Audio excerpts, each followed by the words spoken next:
रहा था शुरू से ही, सुबह से ही एलुमनाई मीट, तो उसके लिए हमने यहाँ इसी स्कूल से जो पढ़ के किसी न किसी मुकाम पर पहुंचे हैं उनको इनवाइट किया हुआ था कि वो अपने व्यू जो हुए हैं वो बच्चों से शेयर करें, अपने एक्सपीरियंस बच्चों को सुनाएं। तो वो चल रहा था। उसके साथ दूसरा इवेंट जो था वो ये था कि PTM, तो हर महीने की 26 तारीख को इलेक्ट होती है। तो इस महीने का जो टाइम था वो थोड़ा सा उसकी वजह से इफेक्ट हुआ था, इसको हमने 1 बजे रखा था। लेकिन फिर भी बड़ी खुशी हुई कि बड़े पेरेंट्स आए थे मेरी क्लास में। तो अब तक मैं जिस तरह अभी वहां से आया, तो हर बार की तरह इस बार भी जो इस PTM का पेरेंट टीचर मीट का जो थीम था वो आपके सामने है। कोस्पा एक्ट 2003 और academic outcomes and exam preparation. इससे पहले कि मैं अपने टॉपिक पर बोलूं PTM पे, मैं आप सबको एक बात की बधाई देना चाहता हूं कि आज हमारा नेशनल कॉन्स्टिट्यूशन डे भी है, हमारा संविधान दिवस। इसके लिए जो हमारे पूरे स्टाफ मेंबर्स हैं और जो मेहमान आए थे और बच्चों ने सुबह एक किस्म की शब्द ली थी, प्रियम्बल बोला था। तो प्रियम्बल ये होता है कि कोई भी अगर हम किताब पढ़ते हैं, ये बुक है तो बुक का जो पूरा कंटेंट है उसकी वो पूरी इसका निचोड़ है जो इसके फर्स्ट पेज पर लिखा होता है। जो ऑथर होता है, जो राइटर होता है, जो लेखक होता है, उसने किताब के पहले पेज पर लिखा होता है कि इस बुक में, इस किताब में क्या क्या लिखा है, ये किस लिए लिखा है, इसकी क्या इम्पोर्टेंस है, ये बुक मैंने क्यों लिखी है। तो हमारा संविधान, हमारा कॉन्स्टिट्यूशन भी एक बुक है, एक किताब है। बल्कि मैं तो मानता हूँ कि वो हमारा एक धर्म ग्रंथ है। इसमें कोई वो शर्म वाली बात नहीं कि उसको मैं अगर कहूँ कि वो हमारा एक मजहब का एक बड़ी पाक किताब है जो हमारे पूरे मुल्क को बड़े स्मूथली तरीके से, बड़े अच्छे ढंग से चला रहा है और हम उसको फॉलो करते हैं, उसको मानते हैं। तभी हमारा देश दुनिया में नंबर 1 पे है। एक डेमोक्रेटिक कंट्री है, यहाँ पर लोगों की गवर्नमेंट है, लोगों के द्वारा ही बनाई जाती है और लोगों के लिए ही है। ये वर्ल्ड में कहीं नहीं है। हमारा देश उस धर्म ग्रंथ के मुताबिक दुनिया में लार्जेस्ट डेमोक्रेटिक कंट्री है, लार्जेस्ट बिगेस्ट डेमोक्रेसी है दुनिया में। ये हमारा देश दुनिया में सबसे बड़ा लोकतांत्रिक देश है। तो लोकतंत्र की परिभाषा में आपको बता दी कि लोगों की गवर्नमेंट है। यहाँ पर कोई किसी की गवर्नमेंट नहीं है। हमारे इस देश में लोगों की गवर्नमेंट है और लोगों के लिए ही है। ये हमारे लिए बड़ा एक सौभाग्य की बात है कि हम ऐसे देश में रहते हैं जहाँ पर ऐसा संविधान है और उसमें लोगों को ही महत्व दिया गया है कि लोगों ने अपनी सरकार चुननी है और लोगों के लिए ही चुननी है, लोगों की भलाई के लिए चुननी है।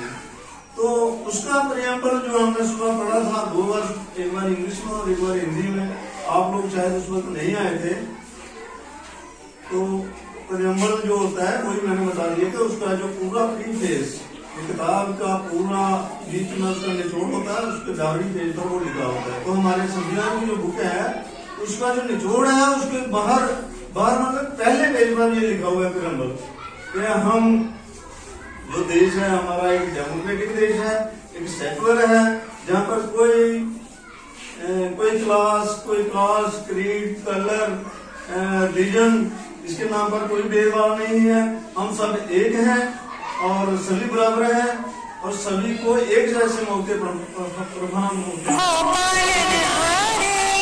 इसके साथ इसके लिए आपको बहुत बहुत बधाई।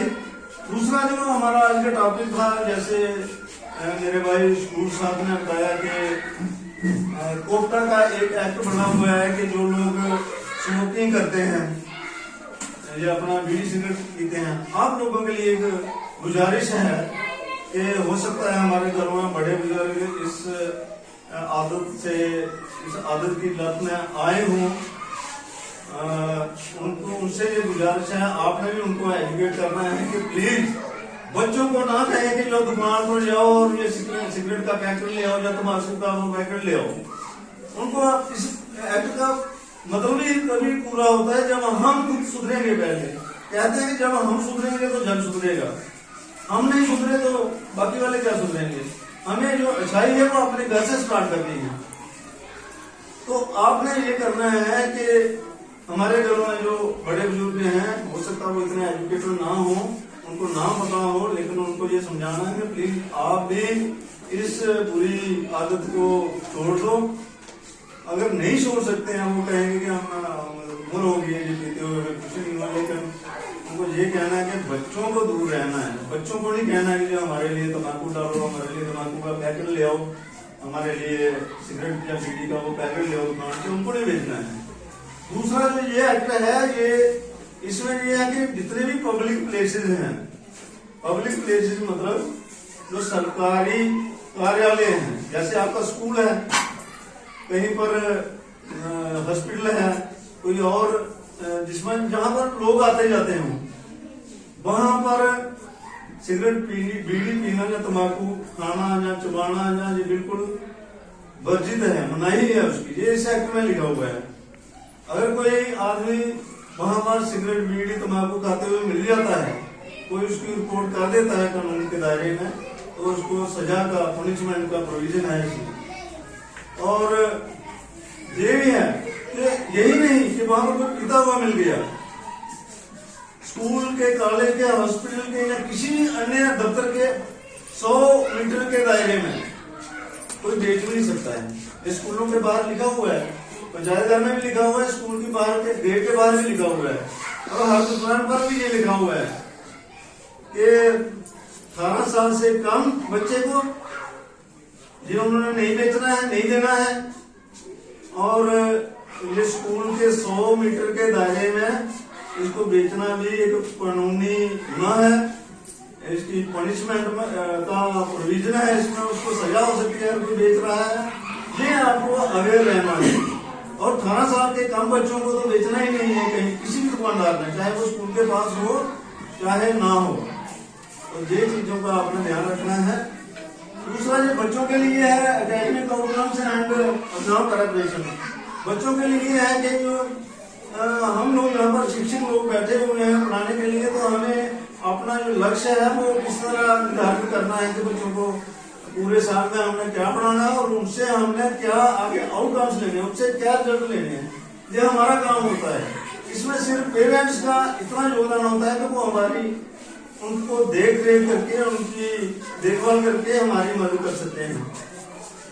तो एकेडमिक आउटकम्स का यही है कि जो पूरा साल हम यहाँ पर पढ़ाते हैं स्कूल में, तो पेरेंट्स को खासकर ये देखना है, उनको चेक करना है कि वो क्या पढ़ते आए हैं और स्कूल से उसको क्या असाइनमेंट मिली है।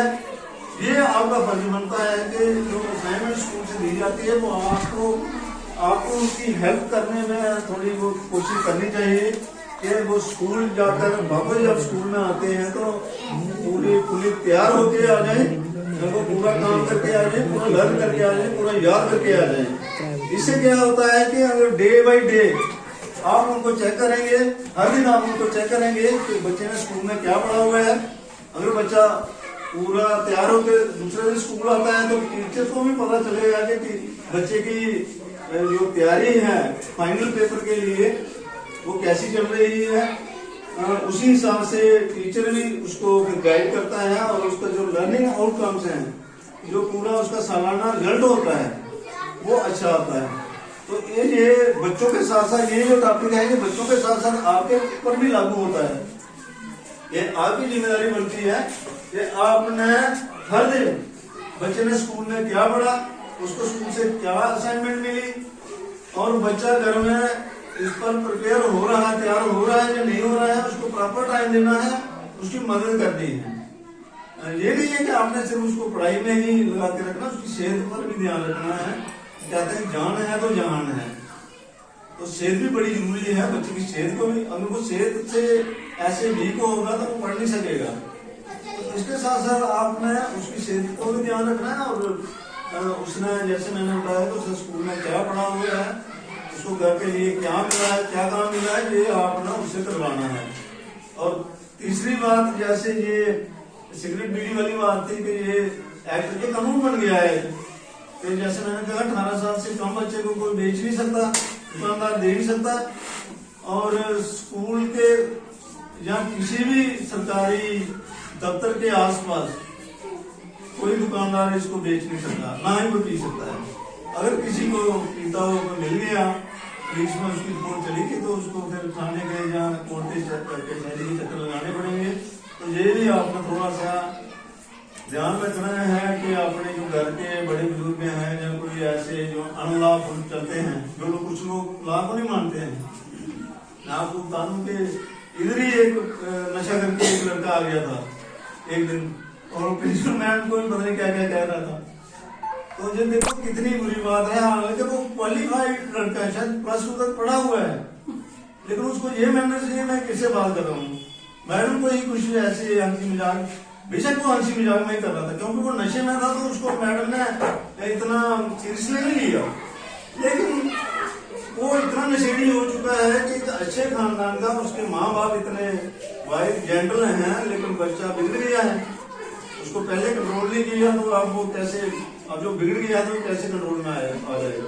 तो प्लीज ये हम ये नहीं सोचेंगे ये नहीं हमारे इलाके में ऐसा नहीं हो सकता, हमारे इलाके में नशा नहीं पहुंच सकता। पहुंच गया है वो, आप इसी गांव का है वो बच्चा, और पता नहीं कितने बच्चे इसी गांव के ऐसे नशे में कर रहे हैं, और नशा इधर भी बिक रहा है, नशा बिक रहा है, इधर ड्रग्स बिक रही हैं। हाँ, तो नशा है आपके दूर स्टेप पर है, आपके दरवाजे के 1 कदम की दूरी पर है, यहाँ पर इजीली मिल जाता है। हालांकि इधर राशन नहीं मिलता, राशन के लिए आपको लंबी लाइनों में खड़ा रहना पड़ता है, लेकिन नशा आपको घर आकर मिल रहा है यहाँ पर। तो ये मत समझो कि हमारे बच्चे, जहाँ हमारा इलाका ऐसा है कि इधर भी खुशहाल था, हम बड़े बैकवर्ड एरिया में रहते हैं, बाकी की बातों में ये बैकवर्ड होगा। तो प्लीज अपने बच्चों का ध्यान रखें, जो 6वीं 7वीं से ऊपर बच्चे हैं खासकर उनका। तो ऐसा नहीं हो कि कल के जो 12वीं क्लास में पढ़ा हुआ है बच्चा, अब उसकी शादी भी हुई है, मुझे उसका तरस आता है। जब मैडम ने मुझे बताया तो मुझे बड़ी हंसी भी आई और बड़ा अफसोस भी हुआ कि हमारे हाथ का एक बच्चा तो हमारे हाथ से निकल गया है। और कल मैम को मुझे रात को फोन कर रहा था, रात के 12 बजे, तो मुझे प्रिंसिपल मैम का फोन दो, नंबर दो। मैंने कहा मेरे पास है नहीं नंबर किसी का। कहने लगा फिर कैसे काम चलेगा सर जी, आपने भी नंबर दिया, अवतार सर ने भी दिया, निंद्र सर ने भी दिया, अब कैसे टीचर हो। तो रात के 12 बजे में फोन करा, ये मुझे हंसी नहीं आई, मुझे उस पर गुस्सा आ रहा है। अब हम उसको कुछ नहीं कर सकते। वो नशा मुक्ति सेंटर जो रिहैबिलिटेशन सेंटर इतना नशे में वो हो गया है, इतना हो गया है कि बड़ा सीरियस एक इशू बन गया है।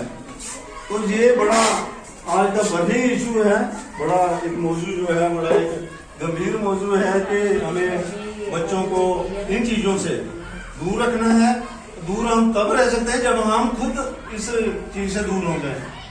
तो हमें बच्चों के सामने कोई ऐसी चीज है, बच्चों के माँ बाप खासकर, माएँ तो बेचारी हाउस वाइफ हैं, वाटर सोसाइटी में ऐसा होता है,